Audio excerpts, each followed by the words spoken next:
Pour moi, le café filtre, c'est vraiment la façon de déguster des cafés d'origine simple, de découvrir le terroir.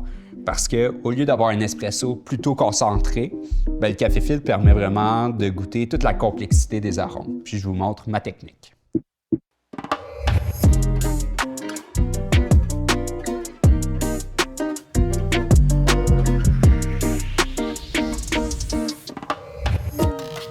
Pour commencer, on a besoin d'un moulin. Ça peut être un moulin manuel ou un moulin électrique, comme on veut. Moi, j'utilise un moulin manuel et on va venir peser, dans ce cas-ci, 25 grammes. Qu'est-ce qu'on veut pour le café filtre? C'est qu'on veut aller chercher un ratio de 1 pour 16. Donc, si on a une dose de 25 grammes, on va aller chercher 400 ml d'eau. Qu'est-ce que j'aime d'un moulin manuel, c'est que c'est vraiment un équipement abordable, accessible, au lieu de dépasser une centaine de dollars sur un moulin électrique. Ben là, tu as quand même quelque chose relativement en bas de 100 dollars qui fait un très bon travail.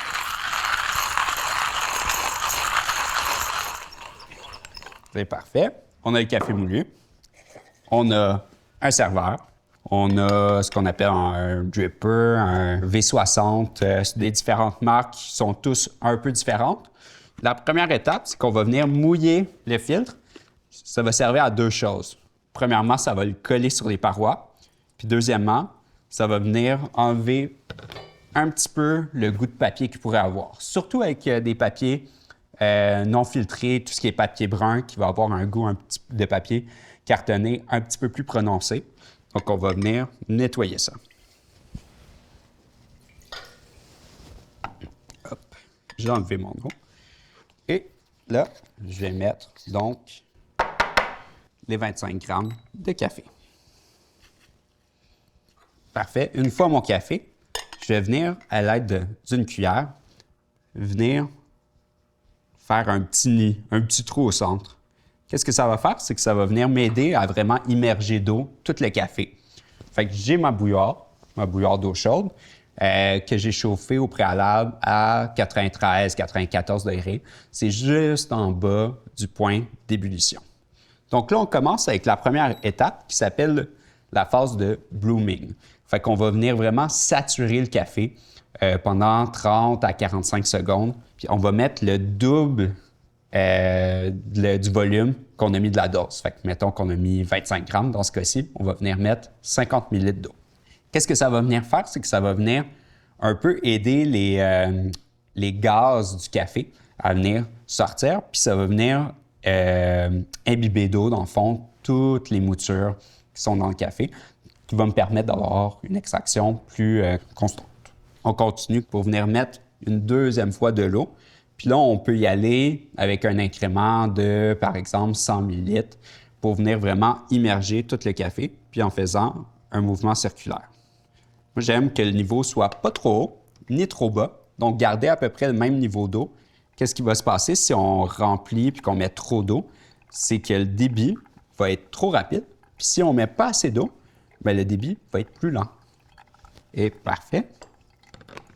Une fois que j'ai mis toute mon eau, donc dans ce cas-ci, 400 ml, je vais venir donner un petit coup circulaire pour venir m'assurer que toutes les grains de café soient immergés dans l'eau.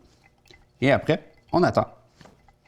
Dans le fond, qu'est-ce que j'aime du café filtre manuel? C'est que c'est une méthode pour faire du café relativement simple. Il n'y a pas beaucoup d'ajustements à faire. Il y aurait seulement, dans le fond, la mouture. Si on sent qu'il y a un peu trop d'amertume, qu'il y a trop de corps dans notre café filtre, bon, on peut grossir en mouture.